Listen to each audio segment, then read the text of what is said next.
Hello?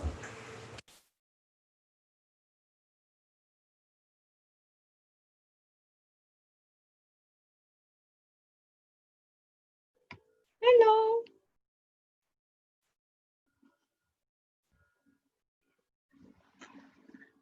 Seamus, we can't hear it.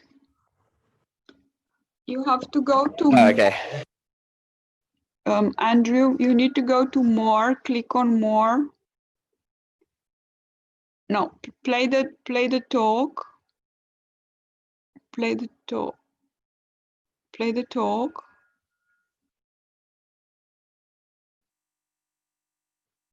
Andrew. Oh yeah, I remember how to do this now. Yeah. You need to share computer sound.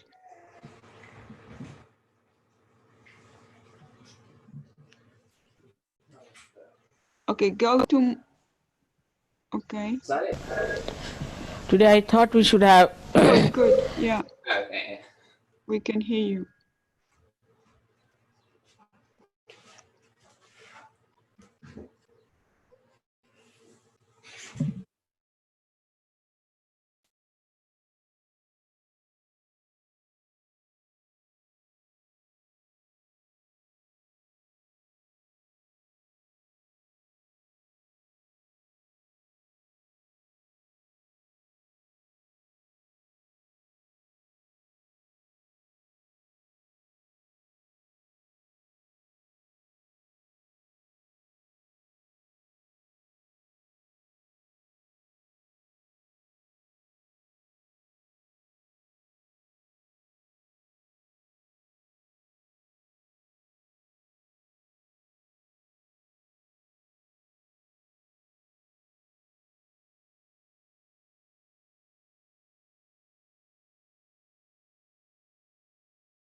Good evening, everybody, and welcome to the meditation this evening.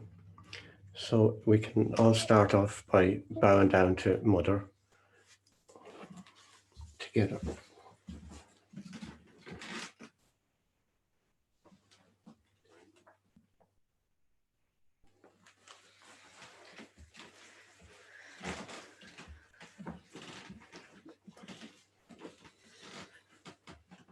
Raise our Kundalini and take a bandhan.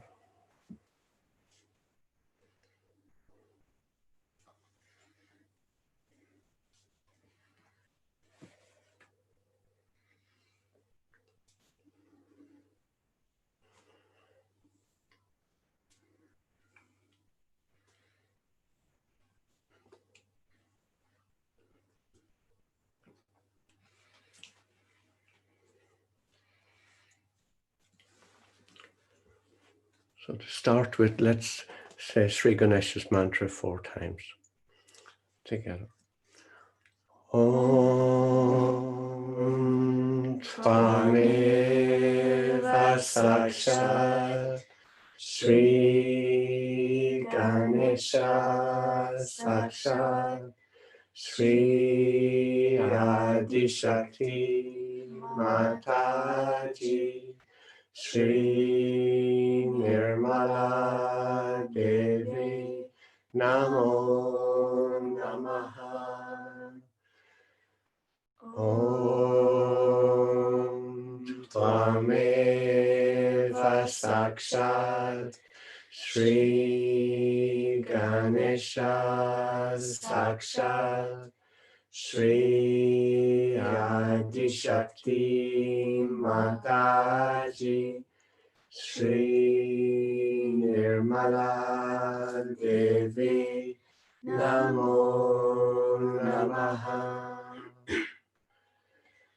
Om Tvameva Sakshat Sri Ganesha Sakshat Sri Adishakti Mataji Sri Nirmala Devi Namo Namaha. Om Tvameva Sakshat Sri Ganesha Sakshat Sri Adishakti Mataji Sri Nirmala Devi Namo Namaha.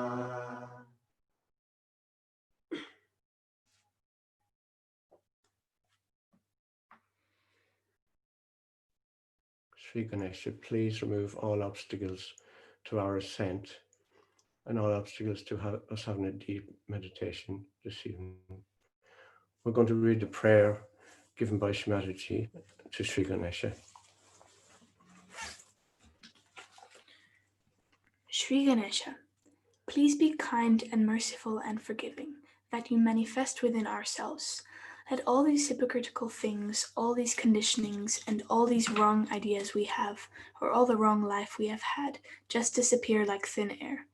And let the beautiful moonlight of your soothing qualities of innocence be manifested through us. Shimataji.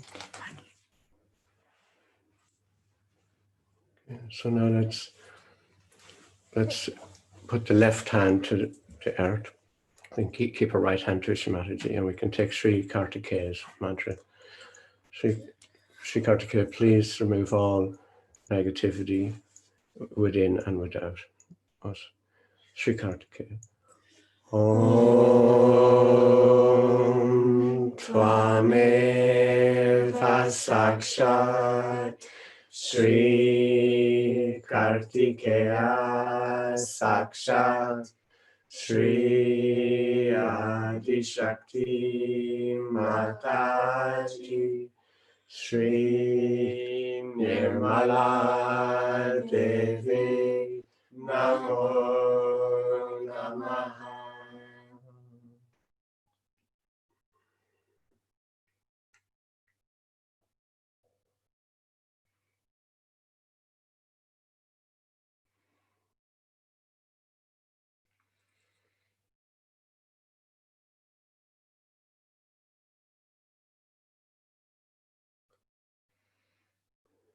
So now we can clear the left and the right channels.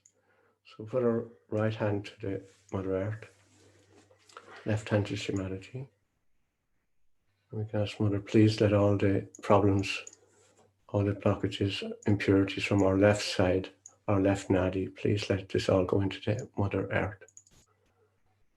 You can say Mahakali Bhairava. Om Tvameva Sakshat Shri Mahakali Bhairava Sakshat Shri Adi Shakti Mataji Shri Nirmala Devi Namo Namaha.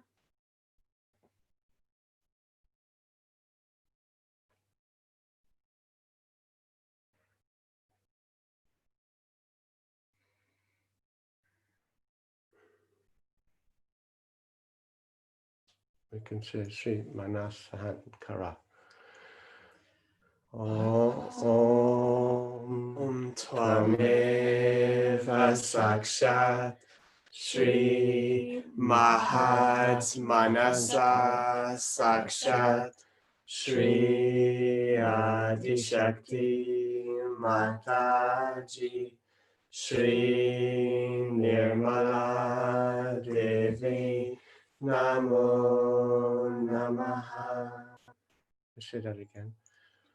Om Tvameva Sakshat Shri Mahatmanasa Sakshat Shri Adi Shakti Mataji Shri Nirmala Devi Namo Namaha.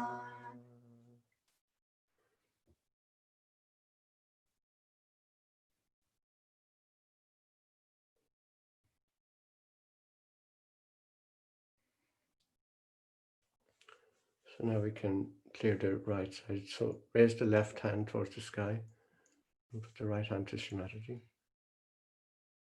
Mother, please let all the stress, all the heat, all the tension from our right side evaporate into the ether.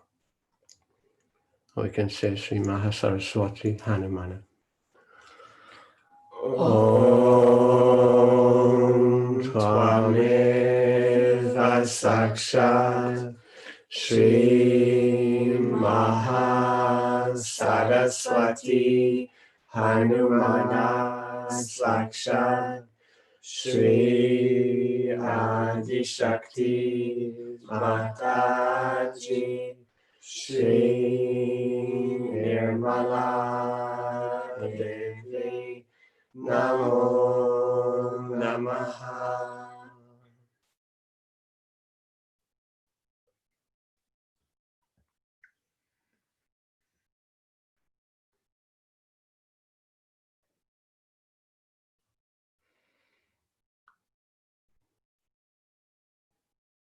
Shimadji, you're the doer and you're the enjoyer. I do nothing. We can say Sri Mahatahankara. Om Tvameva Sakshat Shri Mahatahankara Sakshat Shri Adi Shakti Mataji Shri Nirmala Devi Namo Namaha.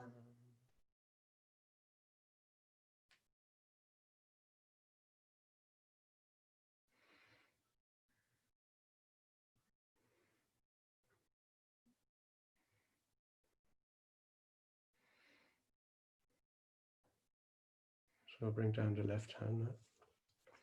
With our right hand, we can bring the Kundalini up a few times. So just bring your right hand slowly up the central channel and above the head, to the top of the head. Do it slowly with full attention inside as we bring up the Kundalini a few times.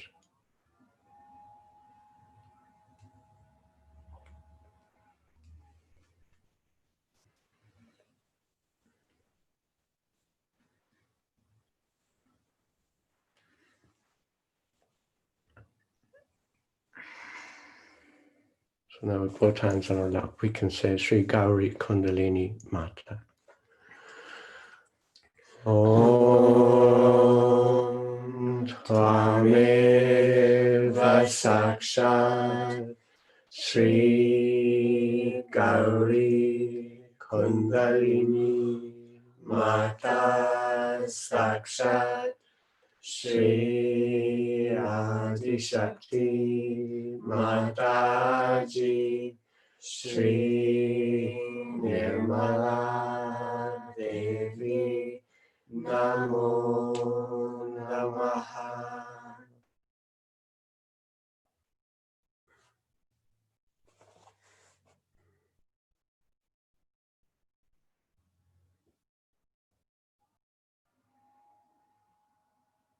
Raising our attention to the void area, we can take the mantra Shri Adi Guru Dattatreya.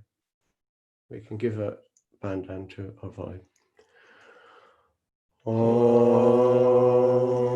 Tvameva Sakshat Shri Adi Guru Dattatreya Sakshat Shri Adi Shakti Mataji Shri Nirmala Devi Namo Namaha.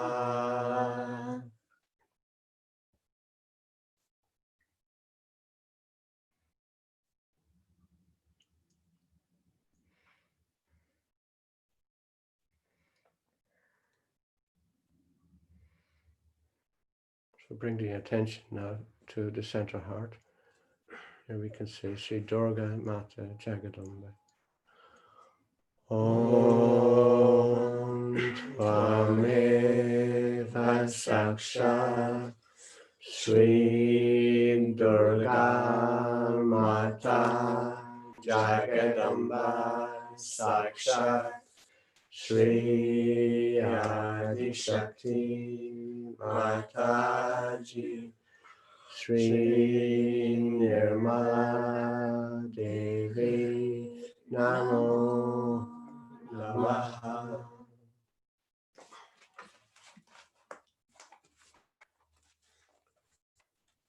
We're going to say the 9 holy names of Sri Durga Mata, and we can say the short mantra. You are the daughter of the mountain, Sri Shaila Putri.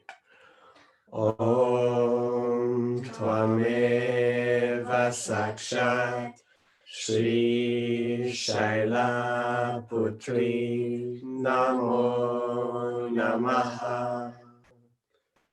You are the one who observes the state of celibacy, Sri Brahmacharini.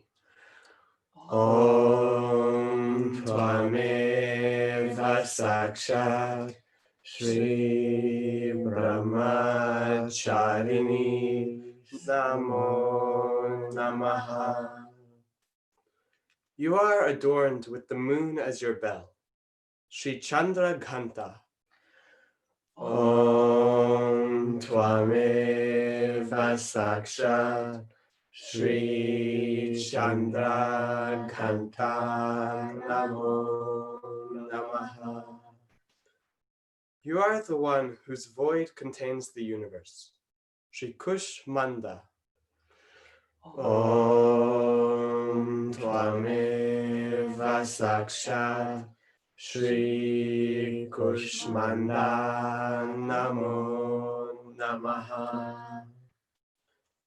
You are the mother of Sri Kartikeya, Sri Skanda Mata. Om Tvameva Sakshat Shri Skanda Mata Namo Namaha. You are the foster daughter of sage Katyayana, Sri Katyayani. Om Tvameva Sakshat Shri Katyayani Namo Namaha. You are the dark night of dissolution, Sri Kala Ratri. Om Tvameva Sakshat Shri Kala Ratri Namo Namaha. You are the Adi Kundalini, the purest form, Sri Maha Gauri. Om Tvameva Sakshat Shri Mahagauri Namo Namaha. You are the bestower of siddhis, divine powers, Sri Siddhi Datri. Om Tvameva Sakshat Shri Siddhi Datri Namo Namaha.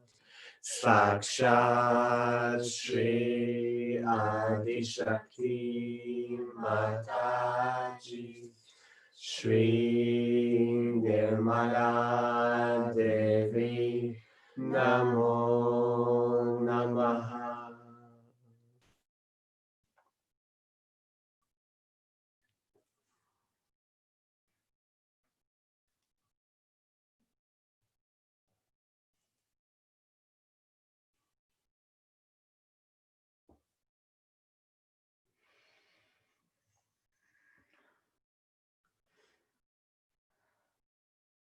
So now we're going to watch a talk given by Shimadaji in 92, Maha Saraswati talk.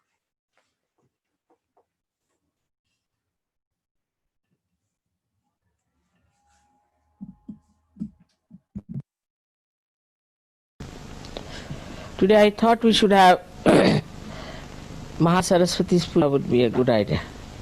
Because we did Mahalakshmi, let's have Mahasaraswati.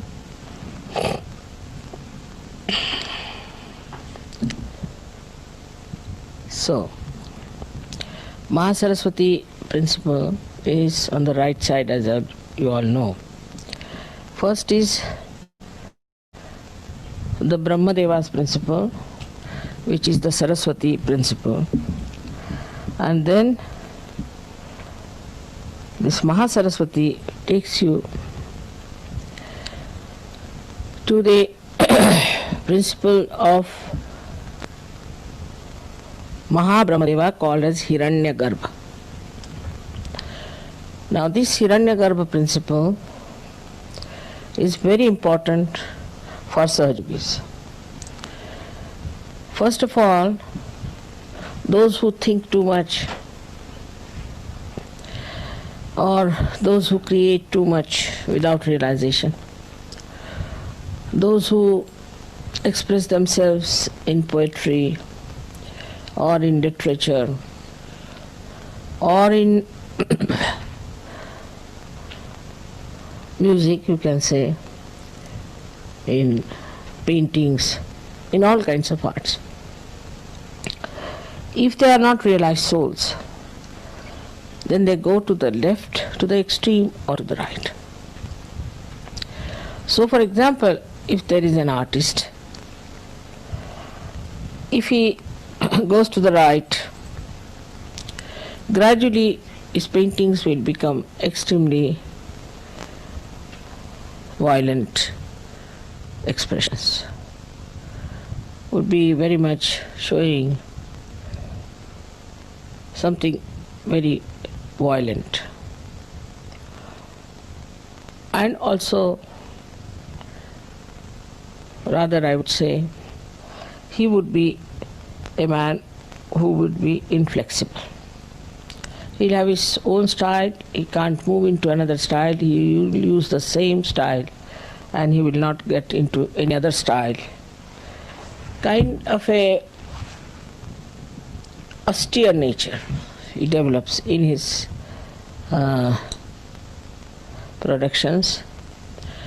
And then when he gets tired of it, then he will take to something you can say like abstract art. But without realization, the abstract art can be something very absurd and funny. I have seen the extremes of it. That I've seen people who put big canvases on the ground and poured lots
and this pop music then starts now, it's becoming so horribly noisy, I don't know what to call it. Absolutely, it can deafen your ears if you listen to it. And the whole thing is, the whole gestures and all that are so ugly and so aggressive, as if they're going to eat the mic. Sometimes I feel the way go on with the mic and things like that. And see, then these people also impress such people who are very right-sided, and so they become popular. But the popularity is not the sign of real success. It will come and go away.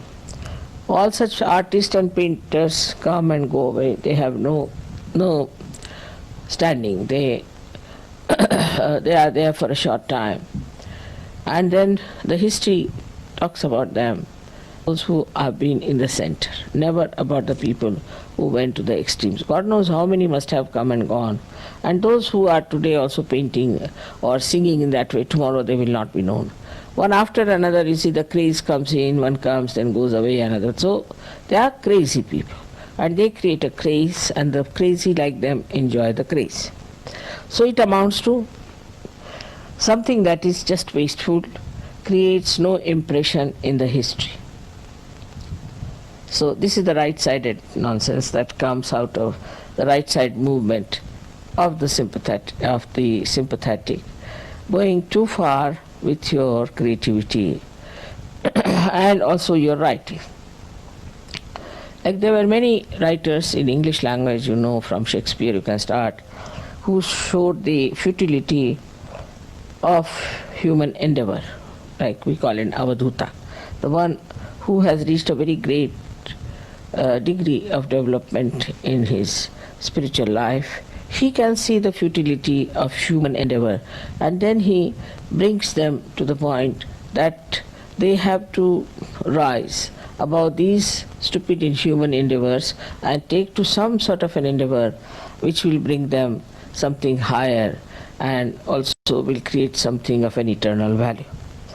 Then also we have, I think in English language I have said, except to Somerset Maugham and all that, the very centrally placed people, also Cronin was, I would say.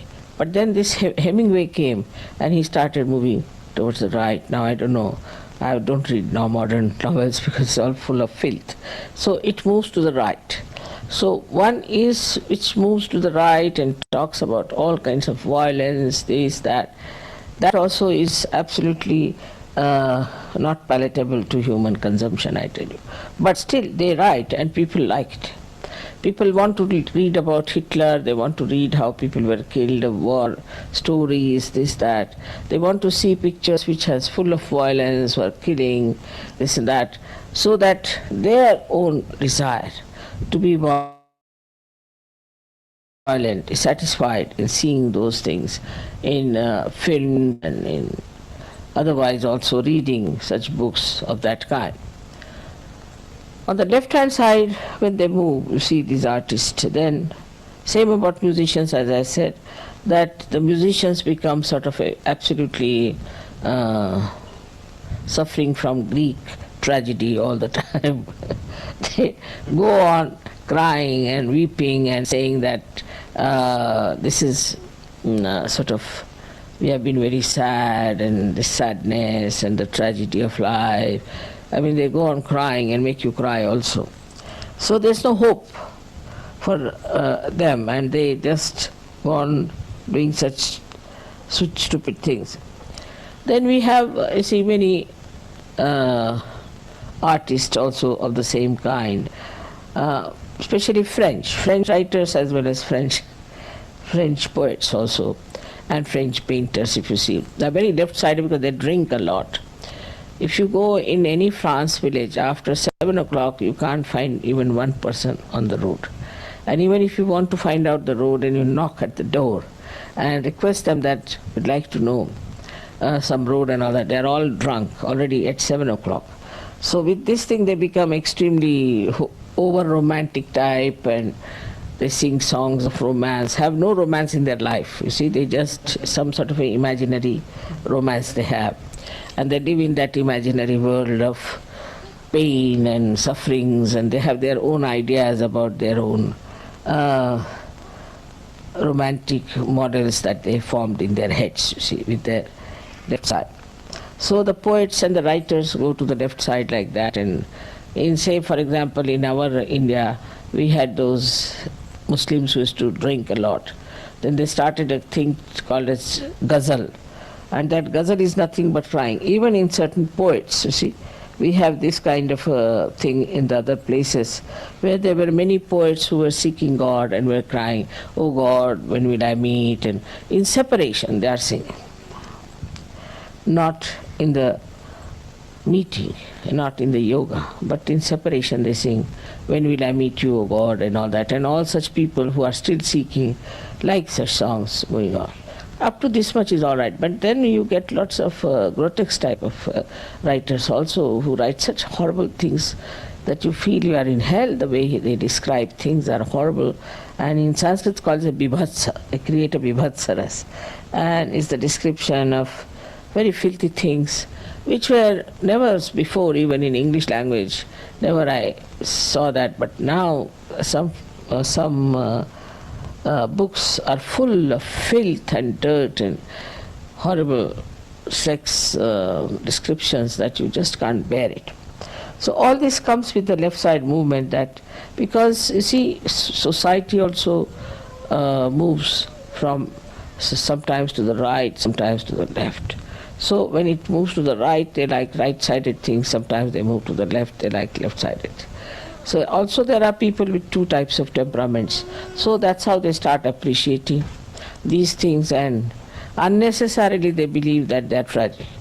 As you know about the Greek tragedy, which is a very sort of a fundamental things, I would say, for Western literature, is a Greek tragedy, where a woman marries a man, but she doesn't love her husband, so she loves somebody else, and that tragedy is there. I mean, it's artificially created tragedy that shows that you have married to some man and you should be happy with him. Of course, I mean, if the man is very bad and troublesome and all that, then you can give him up. But what's the use of pining for another man, living with another man, sort of a thing, as you must have heard about Tolstoy, who was another great realized soul. He's written Anna Karenina, and ultimately he saw that Anna Karenina commit suicide, because what she was doing a wrong thing, you see. So he brought the whole thing so beautifully out, and such an introspection all the time, you see, going on. And also the futility of this kind of a romance that was there. So all this shows to us that there are people at the same time who are in the center. I would say in French writers also, Maupassant was one of them whom I would put in the center. He showed both the sides and he showed the right side also.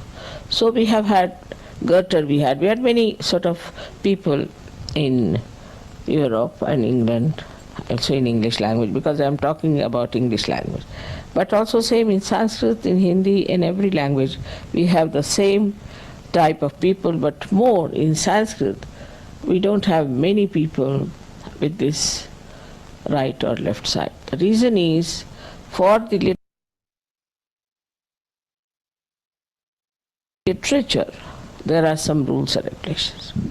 It's not the Western idea in India that we should be abandoned people. That's not accepted. So even in literature, there is a kind of a restriction. What is a literature? Sahitya is called as Sahita, means which will be benevolent. Sahita means which will be benevolent. If it is not benevolent, then it is not Sahitya, it's not literature. Then it is trash. So that restriction, you see, which is there, which is given to us by great saints and seers, is still accepted. Of course, some people deviate a little bit they deviate. But once they deviate, it goes out of the society. People just don't read it. Say, for example, some people must have written this Kama Sutra or something long time back. But we never knew about it, we never read about it, till the Germans came and made such an ado out of it. We never knew that there are such books. Even now, I don't know who wrote it, or I've never read such a book, I've never seen it with my own eyes. But we have heard about it, that people wrote such things. But actually, if you ask an ordinary human being in India who is maybe a scholar also, he will say, what's that? I've never heard about. But the Germans or the Japanese very particular on these things. They want to find out all such things. So these creations of ugliness, I should say, or of vulgarity, all these are a compensation for people who are very right-sided also. Because a right-sided man will always take to drinking. Because, you see, he wants to compensate. So the right-sided man also will like such horrible things just to quench his thirst for power, you see. he's so mad, and then he would like to little bit neutralize that movement in such a way that his right-sided behavior is little bit compensated by the left side. So the people who are right-sided take to drinks very much. You will see people will work very hard, and 2 nights, Saturday and Sunday night, they'll just drunk. Then Monday they'll come out with a hangover. See, it's very interesting to note how human beings are. For 5 days they will slog, and then 2 days they'll just go into a kind of a hibernation, as they say, and absolutely lost to the whole world. Whether they are doctors or professionals, they don't care. So whatever they earn in 5 days, they'll spend it in these 2 days in drinking and finish it off. So that's how the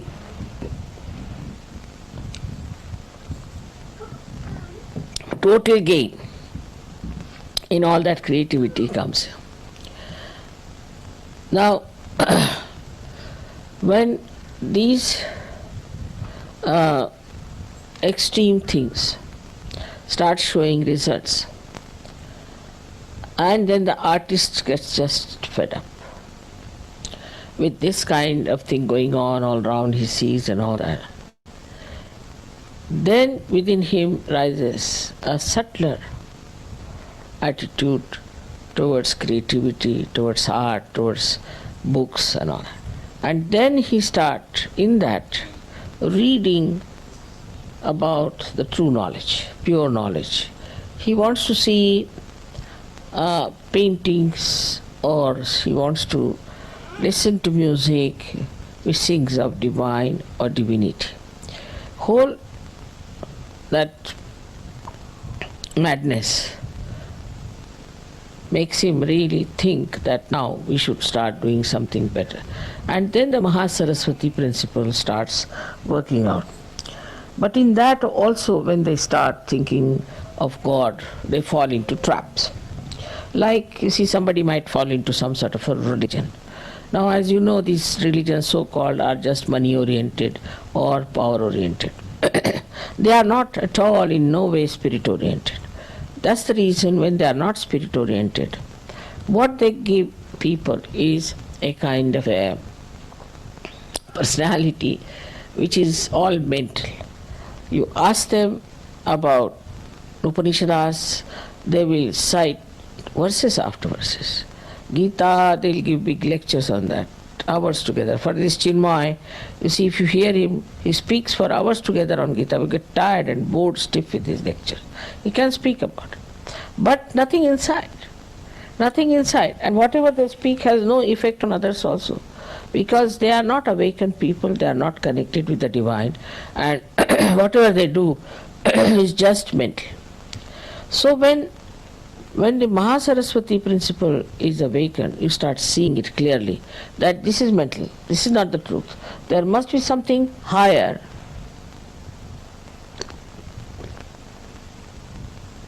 They read about all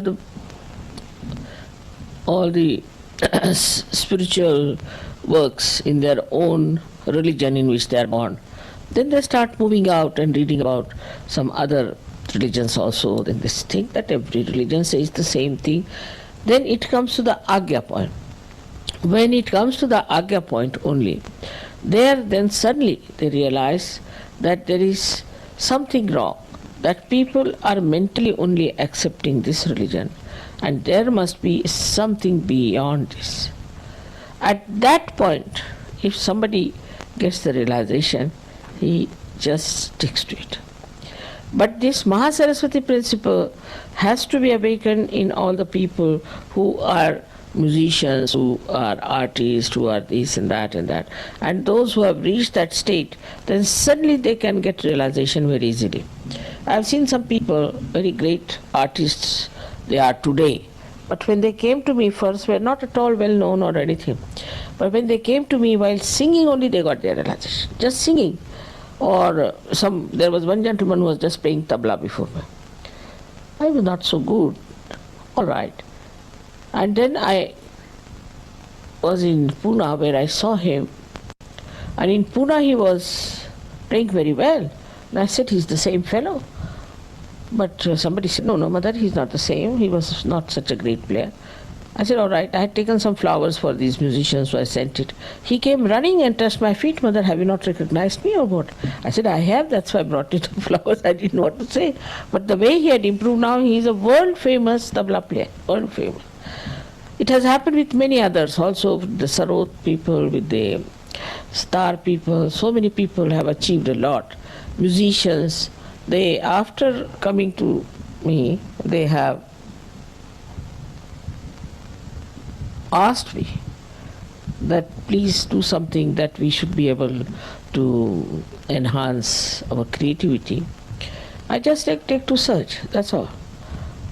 And when they were awakened, very surprisingly, today most of them are very well-known musicians and very famous in India. Of course, the Western musicians, I don't know where to lay my hands because I don't know till the way they are screaming these days. I think their throats will be out, maybe something, then they might come to me. But on the whole, my own idea is this.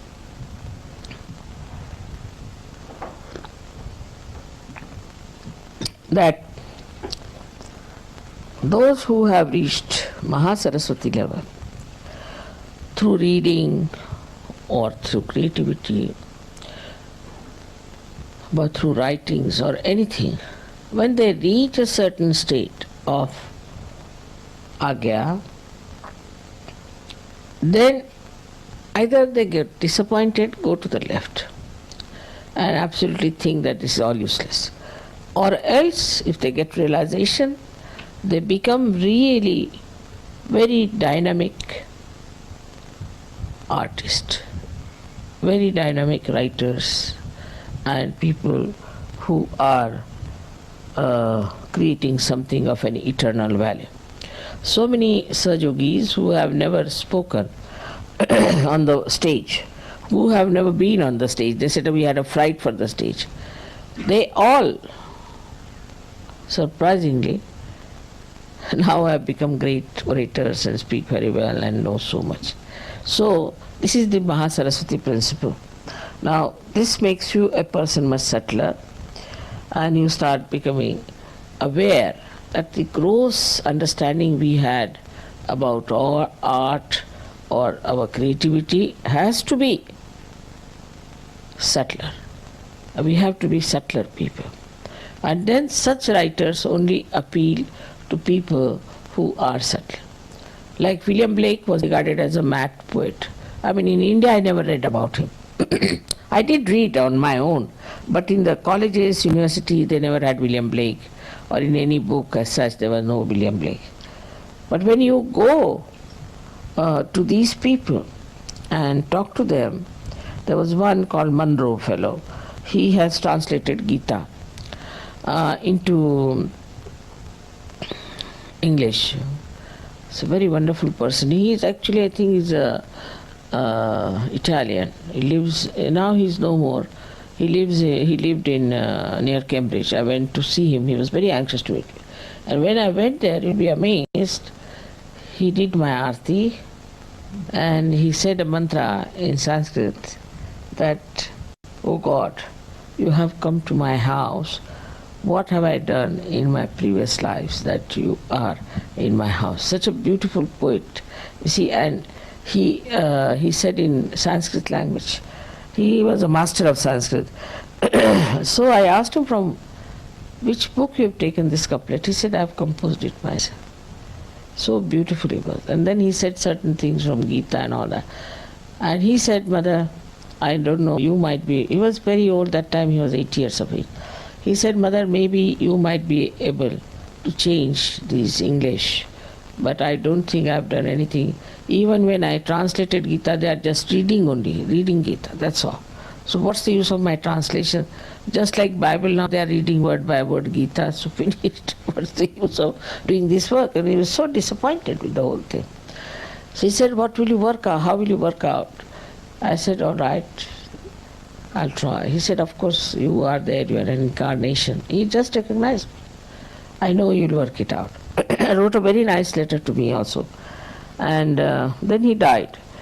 But such a nice man, and he suffered a lot. Nobody tried to understand him. He said, I talked to so many scientists and things, and they are absolutely useless and very superficial. So I don't think in this country of England you'll be able to do much. It was a very superficial country. There were at least 20 English Sahajogis with me.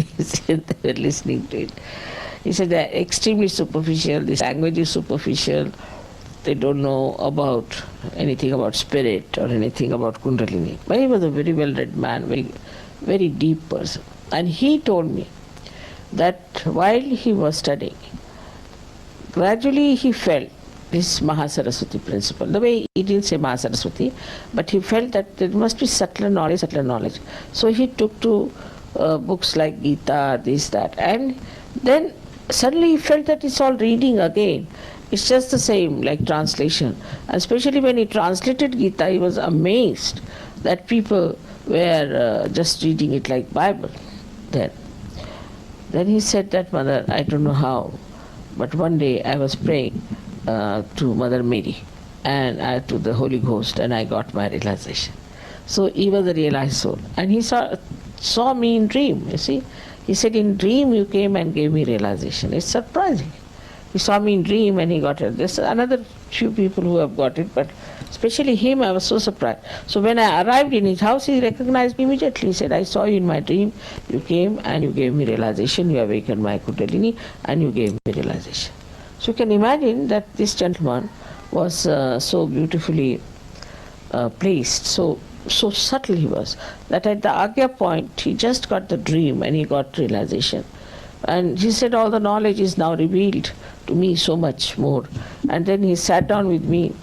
He said, can you stay for some time? I said, I'm now going away. But at least for 5 hours he was talking to me. He was not tired. He would not leave me. Such an old man was sitting at my feet. I was telling him, you sit on the chair. No, I'm very good. I'm very much all right. You're sitting there. So this is what happens with this Mahasaraswati principle developing within us. But we should allow that to grow within us. So in Sahaja Yoga we are not told that we are not to read any book. Not at all. We have to read. But in that book we have to see the subtle points and see for yourself. I don't read any scriptures because I don't need to read. But when I started reading see these intellectuals, what they have to say, I was amazed that they are saying the same thing. There's nothing new. What I know, what I say, that's what they are saying. There's nothing new about it. There's nothing special about it. Just what all the scriptures have said, they have said the same thing. And these people are saying the same thing. But by saying this thing, how are they going to propagate? Nothing. It will be just again something that will happen outside and it will drop out. It doesn't become part and part of yourself. So it has to become innate. That's only possible if your spirit comes into your attention. There's no other way out. So luckily you all are realized souls and your Mahasaraswati is very much there. But I would say you must read. Read books of value and understand how it is absolute Sahaja Yoga there. How it is there. Anything you take up, you will be surprised that all these books are talking about Sahaja Yoga. May not be all of it, but part of the Sahaja Yoga is there. All of them talk of some part of Sahaja Yoga, but not the whole of it, because they came at different times. And now the Sahaja Yoga is the time when you have to know the complete integrated knowledge of this religious thought that was there, complete integrated. And that's how you understand that all religions are integrated. So one should, in Sahaja Yoga, after you come, people don't take to any reading, it's a wrong thing. They should read and understand what others have said, where have they gone wrong, but not these nonsensical people. You shouldn't read these nonsensical people, which you know are nonsensical. But so many, the other day I got this book of the Christian Science. It's all Bible, nothing special about it. They are saying you should not do this, you should not do this and all that. It's all written in the Bible. What new things are you telling? Nothing. You don't need a science for that, it's just there. But they are making money out of it by explaining, and there's no explanation needed. Because that has to come within yourself, is the point, which is not there. So now this Mahasaraswati principle is awakened within us, and we have to read and see the subtle side of this growth of thought, how it grew up and how it became subtler and subtler, and how so many people in the world have contributed to it. So many artists, so many musicians, and so many, we can say, writers who have really contributed to the central path of Sushumna. Because they became realized souls. They were realized souls. Some were born and some became, and then they completely wrote about the yoga. For example, Rabindranath Tagore, in the beginning he writes, "How, when will I meet you, my friend," and all that. What you call the separation song, because of yoga. And then after some time, suddenly he gets his realization, because he becomes subtler and subtler and subtler. Then he writes about his meeting the spirit, and he writes about it. So these things work out in such a manner for some people that by their subtleties they arrive at a point of realization. Same thing happened with Buddha. He did the same thing. He renounced everything, he renounced his family, went out, read Upanishads, this, that, everything he read, and ultimately reached Gaya, where he was sleeping under a banyan tree. And while sleeping only, he was so tired and fed up, he got his realization. And that's what is very important. But for the Buddhist, what he did before going there is important. So they want to also renounce this and become sannyasis, this, that. But by becoming that, nothing is going to happen. It's going to Gaya, and sleeping there also won't happen. It has to happen because he was a pure seeker, true seeker, and that's why it happened. But for Sahaja Yogis, they don't have to do anything of the kind. They just get it realization, because I think most of them in their last lives have crossed most of their problems and have known that it's nothing, it's all nonsense in all these things. Or maybe in this life also they must have realized it's all nonsense, and then they must have come to Sahaja. So it's a very great luck for you that you are here and you've got your realization and that you're enjoying it. May God bless you.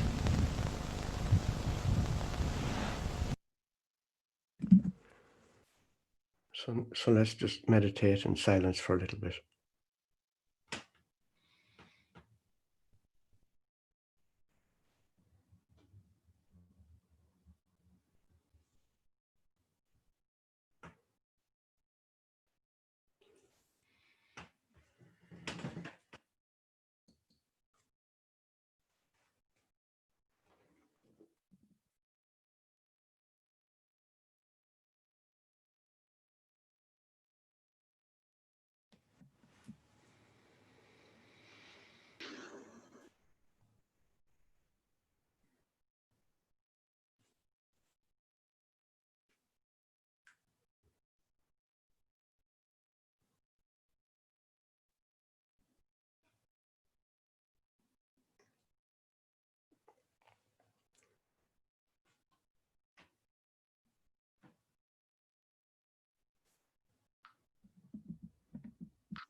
So to finish off now, we can say Mother's three great mantras together, collectively.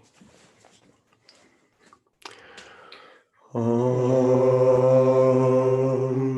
Tvameva Sakshat Shri Mahalakshmi Mahasaraswati, Mahakali,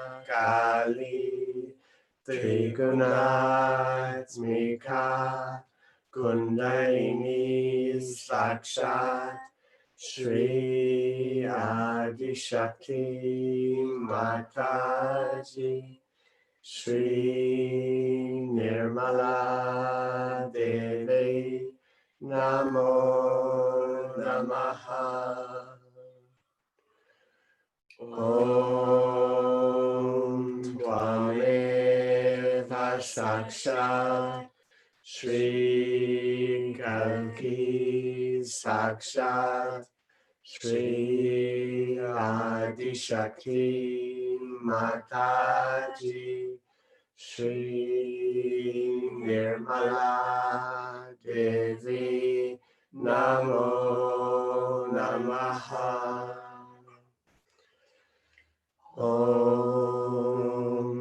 Tvameva Sakshat, Shri Kalki Sakshat, Shri Sahasrara Swamini, Moksha Pradayani Mataji, Shri Nirmala Devi, Namo Namaha.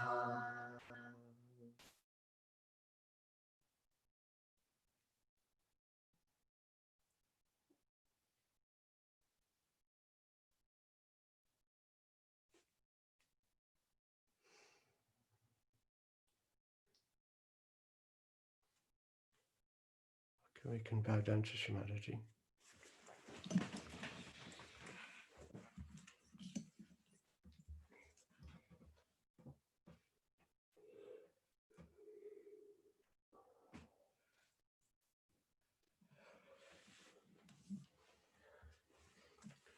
Take a bow down.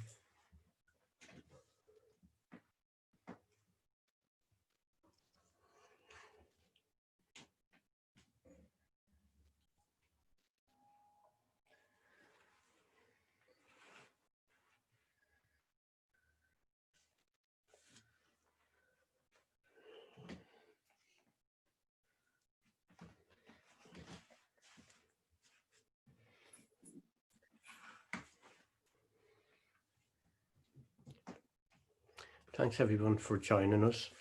I think we lost the connection at one point, but anyway, just before we finish off, which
Seamus, we cannot hear you at all.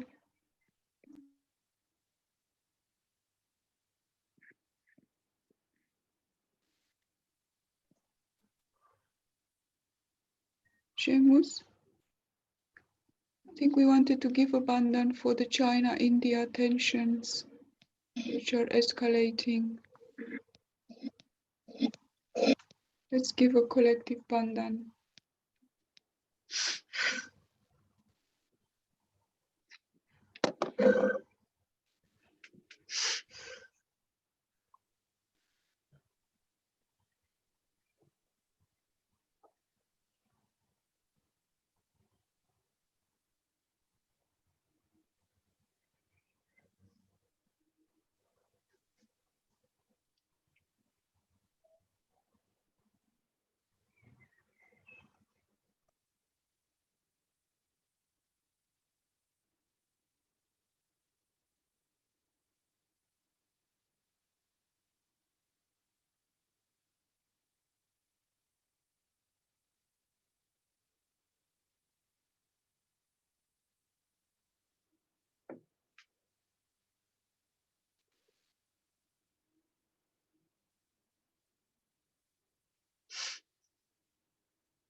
Jai Shri Mataji. Jai.